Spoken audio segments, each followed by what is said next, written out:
Oke, Assalamualaikum warahmatullahi wabarakatuh. Selamat pagi, siang, atau sore, atau malam, Pak Gunggu. Jadi di sini saya akan menjelaskan tentang assignment yang diberikan di week 2 ini, yaitu Accounting Advance chapter 1 dan 2 tugasnya. Jadi di sini di chapter 1 di 1.3 disuruh menghitung additional paid in capital yang seharusnya direkord sama PT Pratama Tbk dari transaksi ini. Jadi di 10 Maret kita bisa melihat di sini fair value yang saham yang diterbitkan itu 1 juta kali $40 karena fair value-nya 40.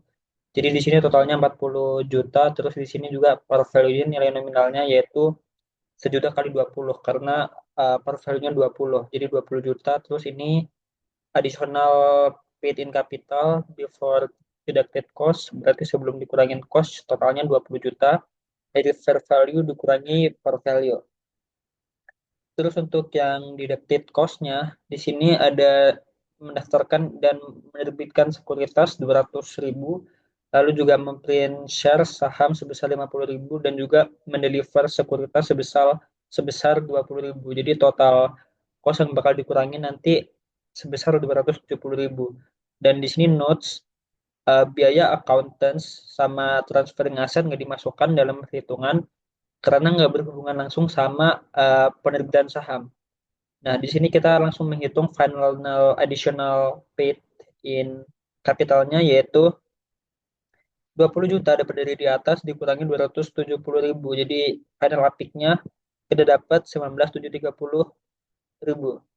Selanjutnya soal nomor 2 S14, di sini kita disuruh mengkalkulate goodwill atau gain from the bargain purchase dari bisnis ini. Goodwill itu bisa dikatakan kayak uh, amal gitu ya, kayak amal baik atau gain from the bargain purchase, atau keuntungan yang didapatkan dari harga murah. Oke, kita bisa lihat di sini, uh, kita di sini mencari fair value dulu dari net assets. Di sini kita menghitung total assets dulu, yaitu cash ditambah account receivable ditambah inventories ditambah plan assets. Di total-total semua totalnya 99.000. Lalu di sini liabilitas kewajiban kita yaitu accounts payable 15.000, notes payable 25, lalu juga total liabilities. Jadi total liabilitiesnya berapa? Yaitu 40.000. Jadi fair value-nya total assets dikurangi total liabilities berapa? 59.000. Oke, karena di sini Water Inc. membayar 50.000 untuk mengakuisisi, dan ternyata fair value asetnya itu 59.000, berarti dia tuh gain for bargain purchase karena acquisition-nya lebih rendah dari fair value of net assets. Di sini kita gain for bargain purchase-nya itu dapat 9.000 karena 59 dikurangi 50. Oke, selesai yang chapter 1. Next kita ke chapter 2. Oke, di sini soal nomor 1 chapter 2 kita disuruh mengkalkulate Sultan's income dari investment kalau misal yang dipakai itu fair value atau cost method. Lalu yang kedua juga mengkalkulasi Sultan's income kalau misalnya yang dipakai itu equity method. Oke, jadi di sini gampang aja. Jadi kalau misal Sultan's income from the investment fair value cost method itu 20% dikali 25.000. Ini 25.000 dapat dari mana? 25.000 itu dapat dari dividen. Karena kalau misal pakai fair value itu kita menghitung dividennya. Sementara kalau kita pakai equity method, itu kita menghitung income-nya, income statement-nya dari perusahaan yang dibeli sahamnya atau diakuisisi. Nah, karena di sini net income-nya 150.000 dan Sultan itu punya saham sebesar 20%, punya share sebesar 20%. Jadi di sini kalau misal pakai equity method itu eh, income yang diperoleh Sultan adalah 30.000, termasuk dari income korporasinya, income culanya. Oke, selanjutnya kita pertanyaan nomor 2. eh, Hitunglah goodwill dari Henry PLC Investment di Atah PLC. Oke, di sini kita dapat book value 100 juta dari soal. Nah, di sini diketahui juga inventory overvalued sebesar 4 juta. Terus equipment undervalued sebesar 24 juta dan notes payable undervalued sebesar 8 juta. Nah, ini kenapa notes payable-nya dikurangin, sementara di equipment yang undervalued sama-sama undervalued ditambah, sementara notes payable dikurang. Karena notes payable itu dia liabilitas, jadi harus dikurang. Kalau misalnya ditambah itu assets, baru tambah. Jadi total fair value-nya dari net assets ini adalah 112 juta. Oke, lalu di sini kita ketahui Henry shareholders di perusahaan pihak di perusahaan atas PLC ini sebesar 25%. Nah, karena Henry fair value 28 juta, sementara Henry membelinya sebesar 29 juta, jadi goodwill yang dibayarkan oleh Henry sebesar 1 juta karena dia membeli sebesar 29 juta, sementara fair value-nya sebesar 28 juta. Jadi dia memberikan goodwill sebesar 1 juta.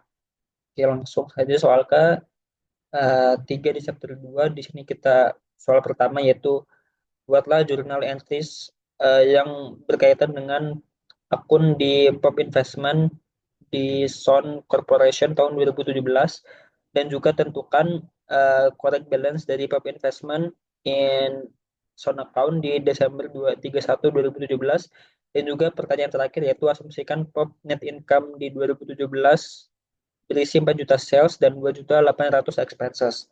Nah, investment yang dan invest dan investasi pemasukan investasi dari perusahaan Son. Nah, kita harus prepare income statement buat Pop Corporation di 2017. Oke, di sini kita kerjain nomor satu dulu, kita suruh buat jurnal. Nah, karena di sini ada Pop, eh, di sini diketahui net income sebesar 600. Nah, di sini kita jurnal yang pertama itu yang Pop meng-recognize investment income atau mengakui investment income. Di sini karena ini 600 ribu dolar karena in thousands, 30% itu shares-nya si Pop. Jadi investment di Soundcorp itu sebesar bertambah di debit sebesar 180 juta, sementara investment income-nya bertambah di kredit sebesar 180 juta.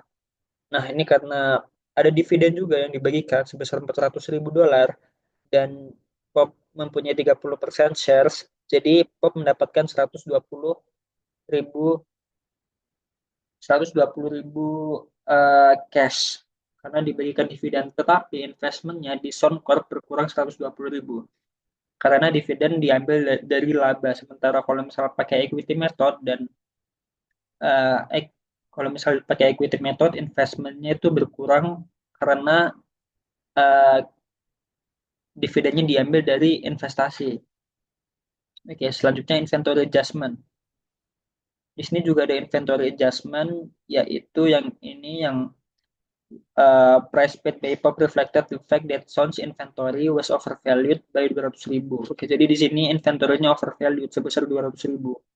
So, karena Pop mempunyai saham 30%, di sini kita inventory adjustment-nya 60 dan ini investment income bertambah di kredit 60 ribu dan investment in Soundcorp eh, bertambah di kredit 60 ribu. Kenapa? Karena adjustment yang sebelumnya shop memperkirakan itu 180 ribu ternyata itu overvalued 200 ribu, 60 ribu. Nah, jadi investment income-nya berkurang 60 ribu karena investment income berkurang 60 ribu, jadi kita letakkan di debit 60 ribu. Oke, selanjutnya soal nomor 2. Tentukan correct balance dari Pop Investment di Zone Account pada Desember 31. Oke, jadi initial investment balance. Jadi sini Pop ngasih 780 ribu, dia membeli saham 780 ribu, terus dia mendapatkan laba dari net income-nya Sound sebesar 180 ribu, tetapi tetapi Soundcorps memberikan dividen, makanya net income-nya berkurang, jadinya berkurang 120 ribu dan juga ada inventory adjustment yang overvalued jadi berkurang 60 ribu. So, the correct balance yang final adalah 780 ribu berdasarkan totalan dari semua jumlah ini. Oke, lalu soal yang terakhir yaitu assume that pop net income di 2017 itu 4 juta sales penjualan, lalu 2,8 expenses dan uh, investment income dari Son. Nah, kita disuruh membuat income statement buat top corporation tahun 2017. Oke, di sini income statement sales yang disebutkan tadi 4 juta, expenses karena biaya minus, lalu net income-nya dari net income from operations dari sales dan expenses di total 1,2 juta. Nah, sementara investment income dari SON 120.000 yang udah kita hitung sebelumnya.